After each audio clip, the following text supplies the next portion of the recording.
12h30 sur RTI2, vous faites bien de nous suivre si vous nous rejoignez les titres. Dans cette édition, nous parlerons de l'occupation anarchique au grand marché de la commune d'Abobo. Et puis l'ONU a lancé un appel record à hauteur de 51,5 milliards de dollars en 2023 pour financer l'aide humanitaire. Voilà pour les titres. Hier, mercredi 30 novembre, les apprenants du lycée moderne Mahou de Cocody ont reçu la visite mouvementée d'un groupuscule d'une quinzaine de personnes se réclamant membres de la FEICI qui ont tenté de perturber les cours. Heureusement, l'intervention des éléments du commissariat du 22e arrondissement a mis un terme à la tentative de trouble des cours. Yacouba Koulibaly. Lycée moderne Le Mahou, Engré, commune de Cocody. À l'entour de 7h30, une quinzaine de jeunes se réclamant de la Fédération estudiantine et scolaire de Côte d'Ivoire FEICI a tenté de perturber les cours selon les témoignages de certains élèves qui disent s'être opposés à ce projet. Heureusement, l'intervention des éléments du commissariat du 22e arrondissement a permis aux enseignants de dispenser dans la quiétude les cours aux apprenants. Le surveillant général et le délégué du personnel de l'établissement expliquent les faits. Depuis un certain temps, on a eu des tractations avec certains responsables de la FEICI, comme quoi les frais annexes de l'établissement étaient élevés puisque les inscriptions se font à 50 000 francs. Et que d'après eux, les frais de l'annexe ne devaient pas excéder la somme de 37 500 francs. Et donc c'est pourquoi ils sont venus en quelque sorte se plaignent pour que cette situation-là soit réglée. Je souhaiterais que la FEICI, si d'aventure ce genre de situation devait se produire, il y a la FENEPLACI, qui est le syndicat des fondateurs, qui, voilà, des établissements privés en Côte d'Ivoire, ils peuvent rentrer en contact avec la FENEPLACI ou bien la DEP, qui est la direction de l'encadrement de l'enseignement privé, pour résoudre ce genre de problèmes. Puisque eux, ils disent défendre la cause des élèves. Mais quand ils viennent empêcher des enfants de faire cours pour cette raison-là, est-ce que c'est la cause des enfants qu'ils défendent? Ce qu'il faut noter, c'est que d'habitude, quand ils viennent comme ça, les enfants ils rentrent, ils vont à la maison. Mais pour une première fois, les élèves ne devraient pas partir à la maison. Cette tentative de trouble des cours n'a pas été du tout du goût des élèves. C'est vraiment un plaisir au fait pour nous, élèves. En tant qu'élèves, on a le droit de faire cours. La FEICI était là ce matin aux environs de 7h pour nous empêcher de faire cours. Ils ont vu même le directeur, l'administration. Et nous, vraiment, nous sommes restés de 7h jusqu'aux environs de 8h30. Nous sommes restés, nous ne sommes pas partis, jusqu'à ce que l'administration même décide de collaborer avec la FEICI pour qu'on puisse faire cours ce soir. Donc nous sommes là vraiment, nous sommes vraiment ravis de pouvoir faire le cours ce jour. Ça ne nous arrange pas.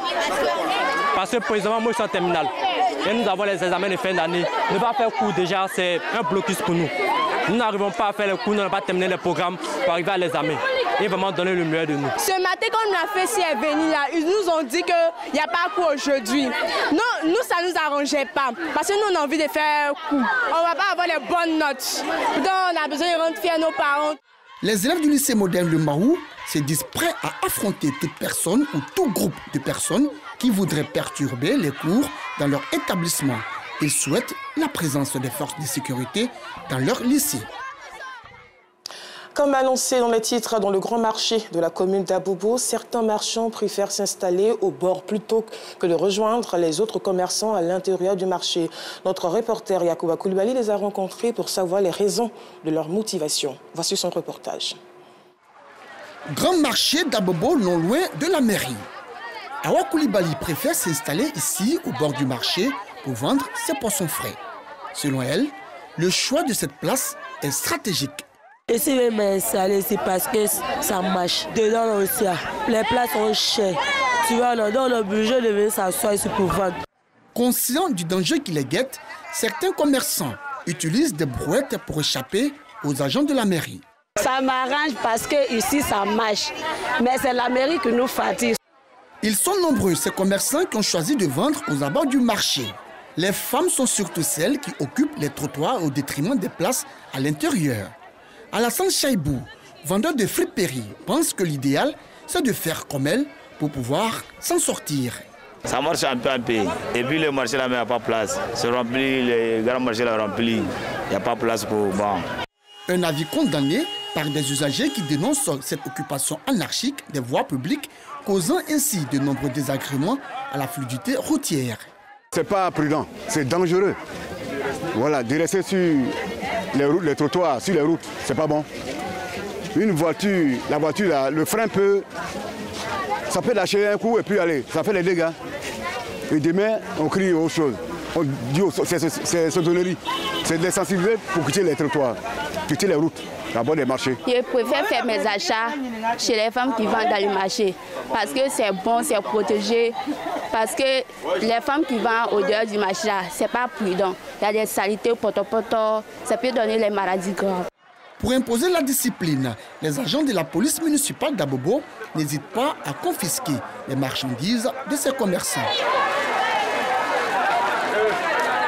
Quel que soit le prétexte avancé par ces marchands qui s'installent de façon anarchique aux abords des marchés, c'est un choix dangereux à cause des risques imprévisibles.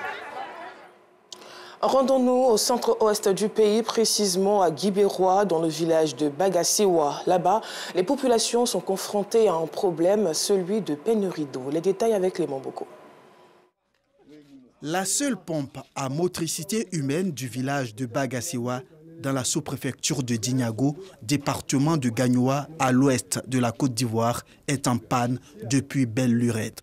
Une panne qui éprouve les femmes de ce village, contraintes de s'approvisionner dans les bas-fonds et autres marigots. Avec la vétusté de cette pompe, les habitants de Bagasewa sont à la merci de plusieurs maladies du fait de la mauvaise qualité de l'eau recueillie dans les bas-fonds. Malgré les nombreuses alertes, la situation perdure, et ce, depuis plus de 2 ans. Le problème clé même, c'est le problème de l'eau. Nous n'avons pas de château. Le village est gros. Plus de 4 000, 5 000, même 5 000 habitants. La nuit, on voit le courant de Gagnoa. Pourtant, d'ici Gagnoa à vol d'oiseau, c'est 60 et quelques kilomètres. Mais c'est le courant de là-bas qu'on voit. Ce qui fait qu'à Bagasewa, ici, il est impossible de faire un puits. Même le forage même que vient faire la machine, il ne trouve pas l'eau souvent. Il y a des points d'eau même qu'on a fait, la machine a fini sa puissance et puis il n'y a pas eu l'eau. Non, celui-ci-là, pour faire remonter même l'eau pour remplir un seau d'eau, une cuvette même à boire, c'est pas possible. Même les garçons qui sont valides même éprouvent beaucoup d'énergie, débauchent beaucoup d'énergie d'abord pour remplir un seau d'eau. La question de l'employabilité de la jeunesse revient sur toutes les lèvres. Le chômage des jeunes à Bagasewa est alarmant. Certains s'adonnent même à la consommation de la drogue selon les témoignages recueillis sur place. Une situation qui inquiète le président des jeunes de ce village. Presque tous les autres villages, les jeunes ont bénéficié du projet emploi jeune. Mais ici, au niveau de Bagasewa, maintes fois, je suis allé à la sous-préfecture déposer les dossiers, il n'y a pas eu de suite. C'est le problème que vit la jeunesse de Bagasewa. La jeunesse est là, la jeunesse est désœuvrée. Et ils sont obligés de se livrer à des actes de vandalisme parce qu'ils n'ont pas d'occupation. Donc vraiment, je lance un appel au ministre de la Jeunesse et des Emplois que ici, dans la sous-préfecture de Dinyago, il y a un village qu'on appelle Bagasewa où la jeunesse n'a même pas bénéficié d'un seul projet.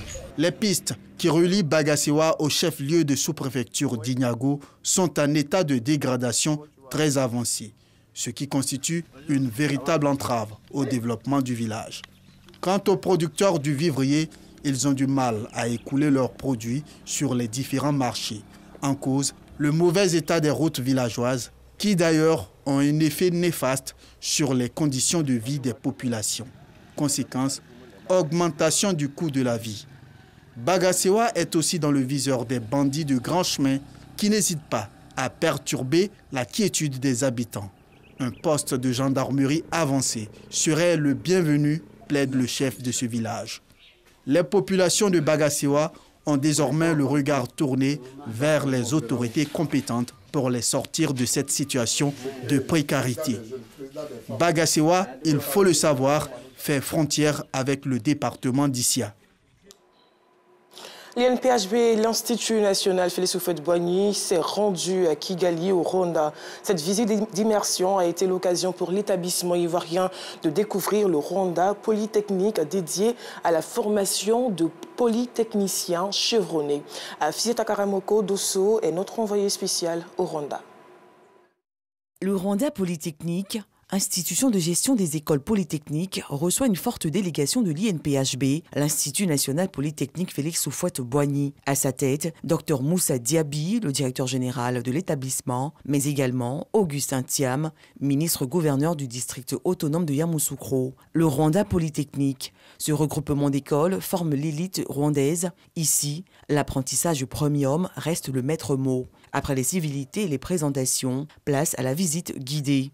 Kigali Polytechnique, l'une des 8 écoles situées sur le même site, constitue la première étape. Occasion de faire découvrir à la délégation ivoirienne la densité et la diversité des ateliers de formation, de vrais laboratoires. Nous avons été impressionnés, en tout cas pour notre part, de ce que nous avons vu. Un mode de gouvernance qui est complètement différent de ce qu'on peut avoir à l'INPHB. Et puis nous avons visité du coup, les infrastructures de Kigali Polytechnique. C'est vraiment des actions qui peuvent nous inspirer au sein de l'INPHB où on souhaiterait avoir une belle ouverture avec le secteur privé en essayant de faire de la production. La vice-chancelière marque sa volonté d'engager une coopération avec l'INPHB. Nous prévoyons des échanges, nous prévoyons des collaborations dans les projets, dans la recherche, mais aussi pour revoir nos programmes pour l'excellence. Le lendemain, une autre visite.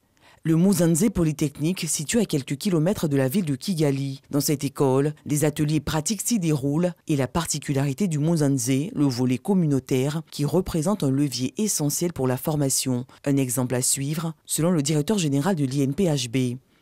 Nous sommes très ravis, très heureux d'avoir effectué ces déplacements. Nous avons vu des choses formidables. J'ai une connaissance même de l'établissement. Et ce qui nous marque encore, c'est l'engagement citoyen au sein de cet établissement avec des activités pour les riverains, pour la communauté.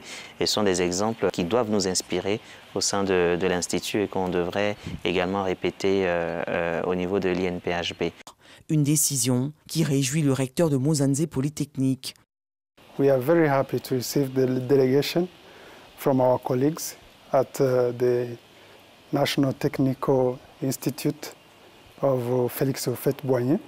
Nous sommes très heureux de recevoir cette délégation de l'INPHB.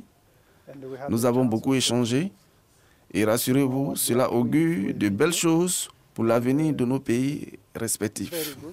Le Rwanda Polytechnique, un bel exemple d'intégration technologique qui épouse la nouvelle vision de l'INPHB de Yamoussoukro, créer des polytechniciens entrepreneurs nouveaux, soucieux du développement de leur pays. Et pour terminer, l'ONU a lancé ce jeudi un appel de fonds record pour 2023 face aux besoins humanitaires qui s'envolent. En cause, les retombées de la guerre en Ukraine et les effets du changement climatique qui aggravent notamment les risques de famine en Afrique. Voilà, c'est la fin de ce journal. Merci de l'avoir suivi. À demain.